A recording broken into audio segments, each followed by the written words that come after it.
Hello friends, welcome to exam Adda. Exam Adda में आप सभी का स्वागत है और मैं आपकी ट्यूटर आज आपके लिए लेकर आई हूँ बंगाल विभाजन भारतीय राष्ट्र स्वतंत्रता का। ये वो चरण है जब कांग्रेस का विभाजन कांग्रेस बन चुकी थी 1885 में। ये मैं आपको राष्ट्रीय आंदोलन भाग 1 में पढ़ा चुकी हूँ।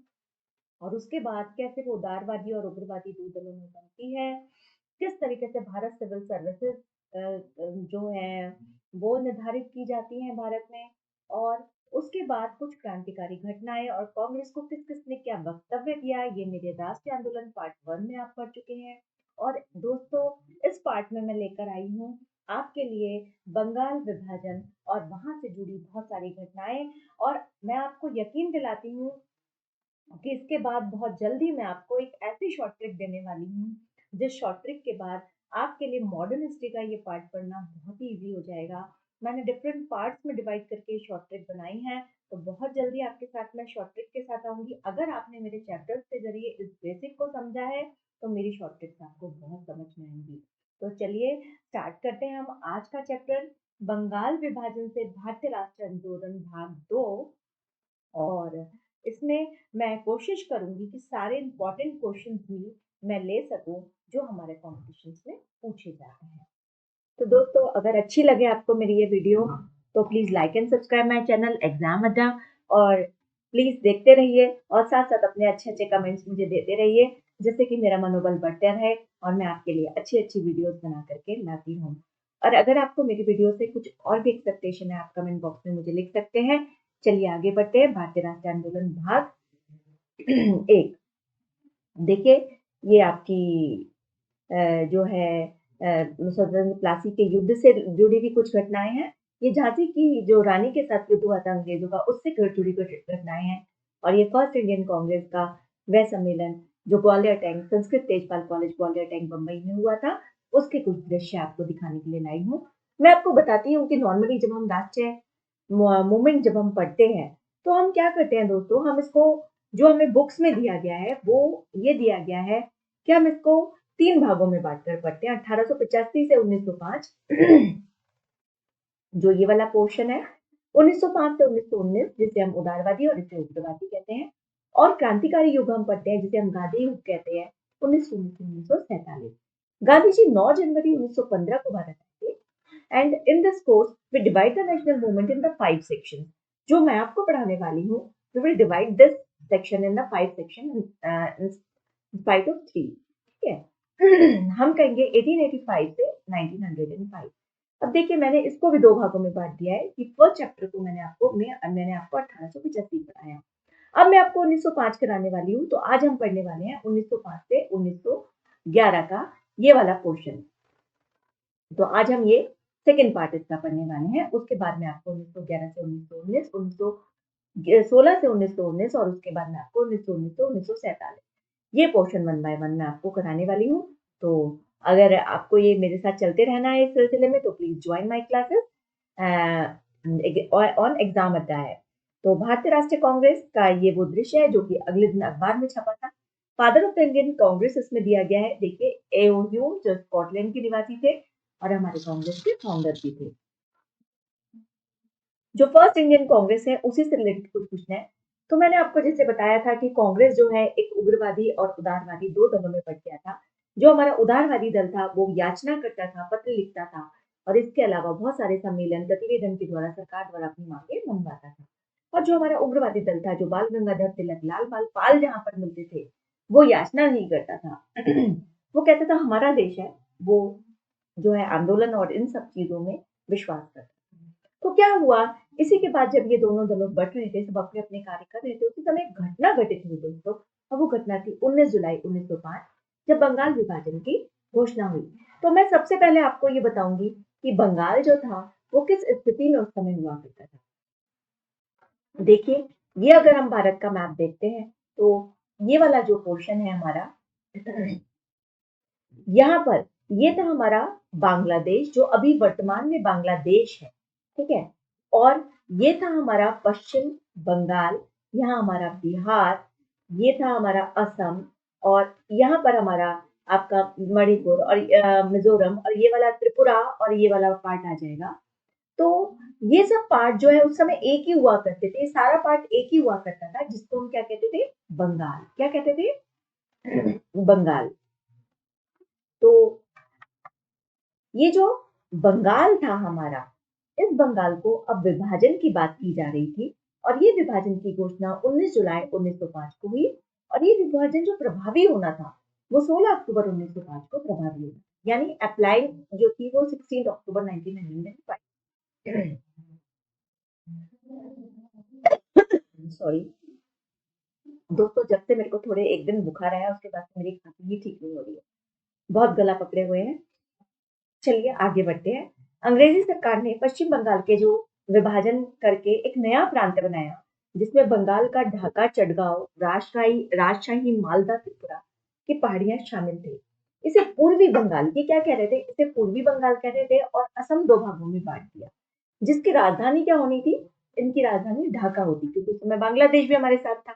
इसकी राजधानी क्या होती, ढाका होती। विभाजन की घोषणा के बाद जो है 7 अगस्त 1905 को कोलकाता के टेट टाउन हॉल में एक ऐतिहासिक बैठक हुई, जिसमें स्वदेशी बहिष्कार का नारा दिया गया। इनसे बहुत सारे लोग बहुत रुष्ट हो गए, क्योंकि इस विभाजन को भारतीय जनता ने अपने लिए एक आघात माना। उन्होंने कहा कि भाई ये अंग्रेज होते कौन है जो हमारे हमारे देश के किसी राज्य के दो टुकड़े कर दे, उनको दो भागों में बांट दे, ये क्यों कर सकते हैं ऐसा, है ना? तो उन्होंने बड़ा आघात माना, और स्वदेशी और बहिष्कार आंदोलन जो है, इसमें कहा ये बड़ा इंपॉर्टेंट है, कई बार क्वेश्चन में आता है। इससे अगर मैं क्वेश्चन आपके लिए ट्रेस करती हूँ दोस्तों, तो कैसे करूंगी? पहले तो बंगाल विभाजन की घोषणा कब हुई, 19 जुलाई 1905। ये प्रभावी कब होना था, 16 अक्टूबर 1905। इसके बाद अंग्रेज सरकार ने जो बंगाल विभाजन किया था, उसमें बंगाल को कितने भागों में, पूर्वी बंगाल और असम को दो भागों में बांट दिया था। इसकी राजधानी क्या थी, इसकी राजधानी ढाका। जो विभाजन की घोषणा थी, उसके बाद 7 अगस्त 1905 को कहाँ बैठक हुई थी, कोलकाता के टाउन हॉल में। इस बैठक में क्या नारा दिया गया था, स्वदेशी और बहिष्कार आंदोलन प्रस्ताव किया गया था, और इस दिन रविन्द्रनाथ टैगोर ने 16 अक्टूबर 1905 को बंगाल में राखी दिवस मनाया था। क्या मनाया था, राखी दिवस। क्या हुआ, जितने क्रांतिकारी थे उन्होंने एक दूसरे को राखी बांधकर एक दूसरे की रक्षा का जो है उन्होंने संदेश दिया था। और 16 अक्टूबर 1905 का दिन बंगाल में जो है शोक दिवस के रूप में मनाया गया। क्या, कैसे मनाया गया, शोक दिवस के रूप में मनाया गया। ये भी बहुत ही इंपॉर्टेंट क्वेश्चन है जो बहुत बार आता है कि बंगाल में शोक दिवस किस दिन मनाया गया। ये 16 अक्टूबर 1905 के दिन मनाया गया था। इस दिन लोगों ने सबसे पहले गंगा में स्नान किया, उसके बाद उन्होंने उपवास रखा और वंदे मातरम का गीत गाते हुए, यहाँ दोस्तों खाते हुए लिखा है, आप इसको, ये गलत प्रिंट हुआ हो रखा है, इसको मत वो करना। वंदे मातरम और आमार सोनार बांग्ला, ये गीत गाते हुए ये लोग सब चले। एक इन्होंने प्रभात फेरी के जैसी फेरियां निकाली और एक दूसरे को राखियां बांधी। इसी समय सुरेंद्रनाथ बनर्जी ने कहा, ये विभाजन जो है हमारे ऊपर कैसे गिरा है, वज्र की तरह गिरा है। और ये बहुत ही इंपॉर्टेंट क्वेश्चन का आंसर भी है। देखिए किसने ये वक्तव्य कहा था, इस तरीके के आते हैं क्वेश्चन, किसने ये वक्तव्य कहा था। मैं आपको पढ़ाते पढ़ाते क्वेश्चन भी ट्रेस कर रही हूँ कि अगर मैंने आपको एक पैराग्राफ दिया है तो उससे कितने क्वेश्चन बन सकते हैं। इस पैराग्राफ से क्वेश्चन बन सकता है कि बंगाल का शोक दिवस कौन सा था, इन लोगों ने क्या किया था, वंदे मातरम गीत गाया, साथ साथ इन्होंने आमार सोनार बांग्ला गीत गाया और संकल्प लेकर एक दूसरे के हाथों में राखी बांधी, और ये राखी दिवस बनाया था हमारे रविन्द्रनाथ टैगोर के द्वारा, ये कहा गया था। तो सुरेंद्रनाथ बनर्जी कहते हैं कि विभाजन हमारे ऊपर एक वज्र की तरह गिरा है, और गोपाल कृष्ण गोखले इसके बारे में कहते हैं कि बंगाल विभाजन के बारे में उन्होंने कहा कि ये निर्मम भूल है। ये क्वेश्चन भी आता है, इसको निर्मम भूल कैसे कहा। और एक क्वेश्चन और आ जाता है कि ये वक्तव्य किसके द्वारा कहे गए, इनमें से कौन सा कथन सही है। तो आपको पूरा पता होना चाहिए कि सुरेंद्रनाथ बनर्जी ने क्या कहा, क्या ये विभाजन हमारे ऊपर वज्र की तरह गिरा है, और गोपाल कृष्ण गोखले क्या कहते हैं, वो कहते हैं कि बंगाल विभाजन जो है एक निर्मम भूल है। तो कांग्रेस के बनारस अधिवेशन में स्वदेशी और बहिष्कार का जो प्रस्ताव पहले कलकत्ता टाउन हॉल में दिया था, ये स्वदेशी बहिष्कार आंदोलन का अनुमोदन किया गया, और इस अधिवेशन की अध्यक्षता किसने की थी, गोपाल कृष्ण गोखले ने की थी। ये बहुत ही उत्तम श्रेणी के नेता थे कांग्रेस के, गोपाल कृष्ण गोखले और आपके फिरोज शाह मेहता, तो ये थे।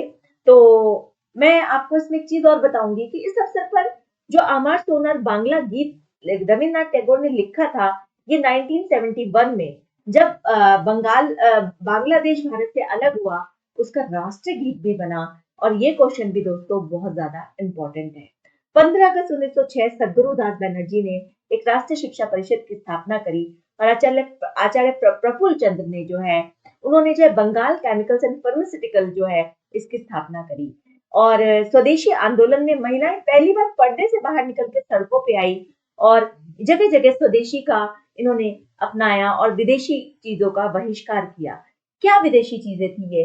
जैसे आपकी विदेशी नौकरियां, विदेशी कपड़े, जगह जगह चरखे काटने दिए गए, विदेशी वस्त्रों की होली जलाई गई। 1906 में कोलकाता अधिवेशन में स्वदेशी बहिष्कार और राष्ट्रीय प्रशासन से जुड़े 4 महत्वपूर्ण प्रस्ताव पारित किए गए। दादा भाई नौरोजी ने जो है पहली बार स्वराज शब्द का प्रयोग किया था। ये बहुत इंपॉर्टेंट है कि पहली बार स्वराज शब्द का प्रयोग किसने किया था? वो किया था आपके दादा भाई नौरोजी ने, जिसे हम ओल्ड ग्रैंडमैन ऑफ इंडिया भी कहते हैं। 1906 में जब सूरत अधिवेशन हुआ तो उस समय जो है कांग्रेस जो है नरम दल और गरम दल में बदल गई। कांग्रेस में अध्यक्ष पद को लेकर के कुछ कहासुनी हो गई और कांग्रेस नरम दल और गरम दल में बदल गई। बहुत इंपॉर्टेंट है और कई बार ये क्वेश्चन जो है हमारे इससे पूछा जाता है। अब आती है एक नई घटना, मुस्लिम लीग की स्थापना 1906। 1906 में मुस्लिम लीग की स्थापना हुई। उसका रीजन ये था कि हमारे कांग्रेस के लोगों के पास तो एक संस्था थी जो काम करती थी। हालांकि कांग्रेस ने कभी मुस्लिम को अपने से अलग नहीं करा और बहुत अच्छे अच्छे मुस्लिम के लोग भी हमारे कांग्रेस में हुआ करते थे मतलब, लेकिन फिर भी मुस्लिम हमारी जनता को ये लग रहा था कि उनके पास एक ऐसी संस्था होनी चाहिए जो उनकी पैरवी करे, उनके बारे में बोले, उनके अधिकारों की रक्षा करे। तो इसलिए मुस्लिम लीग की स्थापना का जो है उद्देश्य से ब्रिटिश सरकार के प्रति मुसलमानों की निष्ठा बढ़ाना चाहते थे। और उन्होंने क्या करा, मुसलमानों के राजनीतिक अधिकारों की रक्षा के लिए उनके प्रति जो अंग्रेज थे वो तो चाहते थे मुसलमानों में कांग्रेस के प्रति घृणा फैले, और ये घृणा धीरे धीरे वो फैला भी चुके थे। बंगाल विभाजन की घोषणा के बाद 1 अक्टूबर 1906 आगा खां के नेतृत्व में मुसलमानों का एक बड़ा ही शिष्टमंडल, जिसमें बहुत पढ़े लिखे लोग थे, वो तत्कालीन वायसराय थे लॉर्ड मिंटो, इनके साथ इन्होंने जो है शिमला में सम्मेलन किया, जो इतिहास में शिमला सम्मेलन के नाम से जाना जाता है। जो लॉर्ड मिंटो थे उन्होंने कहा कि ठीक है, आपका संप्रदाय जो है मुसलमानों की राजनीतिक अधिकारों की रक्षा जो है वो की जाएगी। उन्होंने आश्वासन दिया। उन्होंने कहा आप भी अपनी एक संस्था बनाइए। तो उन्होंने 30 दिसंबर 1906 को ढाका में एक बैठक आयोजित करी, जिसकी अध्यक्षता सलीमुल्लाह खां ने करी और अखिल भारतीय कांग्रेस लीग की स्थापना यहाँ पर की गई। और बाद में जो है सलीमुल्लाह खां को जो है इसका स्थायी अध्यक्ष भी चुन लिया गया। 1999 में जो है मार्ले मिंटो सुधार जो है उसके अंतर्गत इन्होंने जो है 1999 का जो मार्ले मिंटो सुधार था, उन्होंने एक पृथक निर्वाचक मंडल की बात करी कि मुसलमानों के लिए पृथक निर्वाचक मंडल हो। ये मार्ले मिंटो सुधार के नाम से जाना जाता है। 1918 में मुस्लिम लीग का अध्यक्ष बना दिया गया था, स्थायी अध्यक्ष बना दिया गया था किसको? आपके सलीमुल्लाह खां को। इस तरीके से सलीमुल्लाह खां और आगा खां के प्रयासों से जो है मुस्लिम लीग की स्थापना हुई, जिसका मेन कारण ये था कि वो अपनी जो इनसिक्योरिटी थी और कांग्रेस के प्रति जो उनकी घृणा बढ़ रही थी, वो अलग तरीके से उस चीज को बनाना चाहते थे, अपनी एक अलग संस्था बनाना चाहते थे। और इसका शिमला सम्मेलन में लॉर्ड मिंटो के द्वारा जो है उनको इससे सहायता मिली। अब आप घटना आती है 1911 का दिल्ली दरबार। अब दोस्तों क्या हुआ, चारों तरफ तो आंदोलन थे, स्वदेशी बहिष्कार हो रहा था, जगह जगह प्रभात फेरियां चल रही थी, गीत गाए जा रहे थे, वंदे मातरम, अमर सोनर बांग्ला। इसी बीच सब चारों तरफ एक गहमा गहमी का सा माहौल था। उसी समय लॉर्ड कैनिंग थे उस समय। क्या हुआ कि अचानक से फरमान आ गया कि सम्राट जॉर्ज पंचम और महारानी मैरी भारत आ रहे हैं। अब लोग डर गए कि जॉर्ज पंचम और महारानी मैरी भारत आ रहे हैं और अब क्या किया जाए। तो एक भव्य दरबार का आयोजन किया गया 1911 में, जो दिल्ली दरबार के नाम से जाना जाता है। ये भी बहुत इंपॉर्टेंट क्वेश्चन है। और ये दरबार के लिए दिल्ली को दुल्हन जैसा सजा दिया गया। भारत की जनता का पैसा था, भारत की जनता पे लगा दिया जाता था। दिल्ली को बहुत ही साफ सुथरा करके दुल्हन की तरह सजा दिया गया। और कलकत्ता में और जितने भी हमारे अमीर लोग थे, जितने भी हमारे इंपॉर्टेंट लोग थे, उनको उसमें बुलाया गया। बहुत बड़ा जुलूस था जब महारानी वहां पर आ रही थी। और साथ साथ ये भी घोषणा कर दी गई कि अब कलकत्ता की जगह दिल्ली राजधानी होगी। इसका रीजन तो ये था कि कलकत्ता जो था वो भारत के इस हिस्से में था और दिल्ली जो था भारत के मध्य में था। यहाँ से भारत के हर हिस्से पर नजर रखना अंग्रेजों के लिए बहुत ही आसान था और इसलिए उन्होंने कहा कि दिल्ली राजधानी होगी, लेकिन जो जनता थी वो बंगाल विभाजन से जितना भी खुश हुई, वह कलकत्ता राजधानी स्थानांतरित होकर दिल्ली हो गई, जो अप्रैल 1912 को प्रभावी होना था। ये भी बड़ा ही इंपॉर्टेंट है कि घोषणा की गई 12 दिसंबर 1911 को कि कलकत्ता की जगह दिल्ली राजधानी होगी, लेकिन 1 अप्रैल 1912 से ये अप्लाई होनी थी। तो बंगाल विभाजन रद्द हो गया। बंगाल जो है वो बिहार और बंगाल अलग अलग हो गए। असम पुनः वैसी वाली स्थिति में आ गया। अब असम में सिलहट भी शामिल होता था। क्रांतिकारियों ने एक योजना बनाई कि वह वायसराय, जो उस समय का तत्कालीन वायसराय थे लॉर्ड हार्डिंग, जो थे उस समय कैनिंग की जगह लॉर्ड हार्डिंग आ चुके थे। लॉर्ड हार्डिंग ने कहा, अपने परिवार के साथ उस समय निकल रहे थे और क्रांतिकारियों ने उन पर बम फेंका। जो बम फेंका उन्होंने, तो बम फेंकने वाले थे बंसल विश्वास, अमीर चंद, अवध बिहारी मुकुंद। उन्होंने इसको अंजाम दिया, लेकिन क्या हुआ, ये बम जाकर के गिर गया। जो ये बम जाकर के किसी और पर जाकर के ये बम गिर गया, जिसकी वजह से जो है वो लॉर्ड हार्डिंग का परिवार जो जुलूस में था उसके ऊपर बम फेंका था, लेकिन ये दूसरे एक सज्जन उस परिवार पर गिर पड़ा और वहां से 2 महिलाओं की मृत्यु हो गई।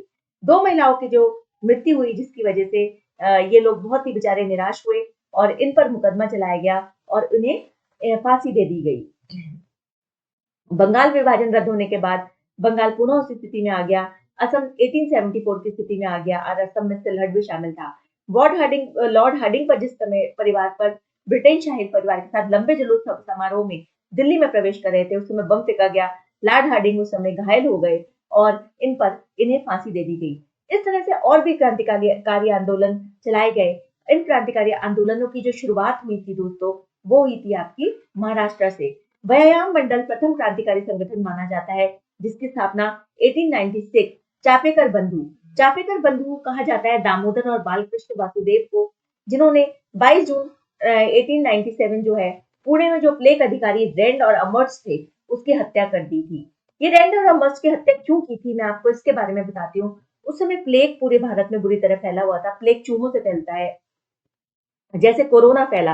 अब कोरोना में आप ये सोचिए कि कितने लोग बीमार पड़े, कितने लोग मर गए, कितने लोग का पता नहीं चला कि उन्हें कोविड है और उससे पहले उन्हें हेल्प मिलती, उससे पहले वो मर गए। प्लेग में ना हमारी सरकार थी, ना हमारे को देखने वाला कोई था, ना हमें कुछ सहायता पहुंचाने वाले कोई थे, तो कितने लोग भूखों मर गए।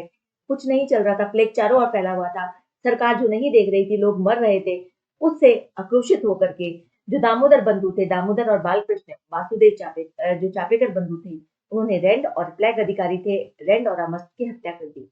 1904 में वीर सावरकर जो थे और गणेश दामोदर सावरकर ने अभिनव भारत की एक गुप्त संस्था बनाई, जिसका मुख्य सदस्य जो थे वो अनंत लक्ष्मण करकरे थे और नासिक जिले मजिस्ट्रेट जंक्शन की इन्होंने हत्या कर दी थी। इस हत्याकांड से जुड़े नासिक षड्यंत्र केस में इन्होंने मुकदमा जलाया और इन्हें कारावास में डाल दिया गया।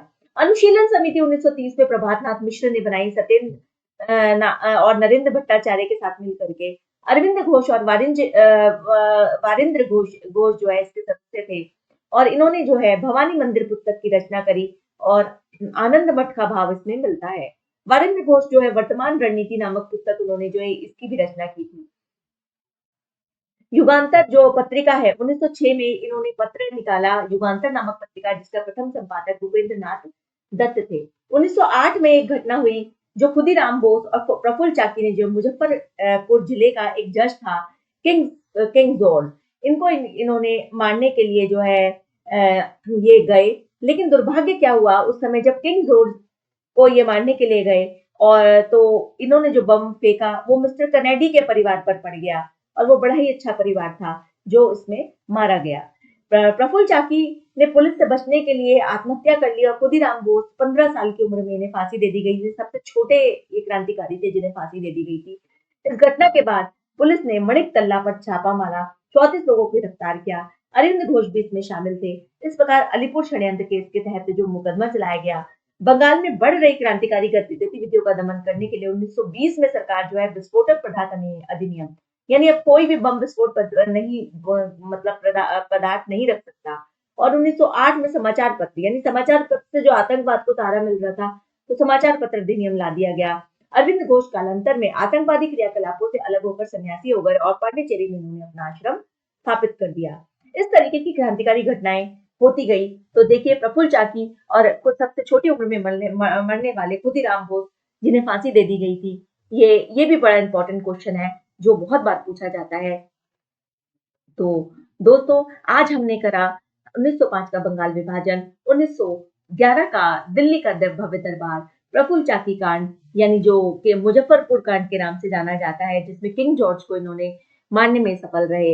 इसके अलावा युगांतर पत्रिका जिसके संपादक भूपेंद्र नाथ दत्त थे, अनुशीलन समिति प्रभात नाथ मिश्र के द्वारा दी गई, जिसमें आनंद मठ का भाव है। 1904 में जो वीर सावरकर और गणेश दामोदर अभिनव भारत की स्थापना करी और मजिस्ट्रेट जंक्शन की हत्या करी, जो 1897 में जो पुणे के प्लेग अधिकारी रैंड और अमस्ट की हत्या हमारे चापेकर बंधुओं ने करी, ये सारी घटनाएं इसमें शामिल होती हैं। और इससे आने वाली जो शॉर्ट ट्रिक है ये मैं आपको अगले अपने चैप्टर में कराने वाली हूँ। तो अगर आपको मेरा चैप्टर अच्छा लगा हो तो प्लीज इसे याद कीजिए, इसे बहुत अच्छे से आने वाले इसके पॉइंट्स को कीजिए। मैं तोड़ तोड़ के आपको ये चैप्टर करा रही हूँ और इसके अलावा नेक्स्ट चैप्टर में आपके लिए लेकर के आऊंगी और क्रांतिकारी घटनाएं और राष्ट्रीय आंदोलन का अगला चरण। धन्यवाद।